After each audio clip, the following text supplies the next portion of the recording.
In this video, I will show you how you can unfollow people on Twitter. Go to www.twitter.com, open your Twitter account, click on the profile option.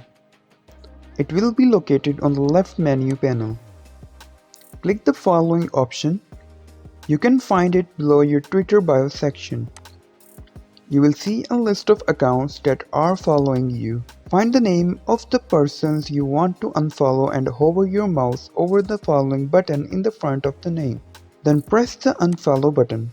Whichever you want them to unfollow can do it. There is also a problem with this video, so ask about the comments.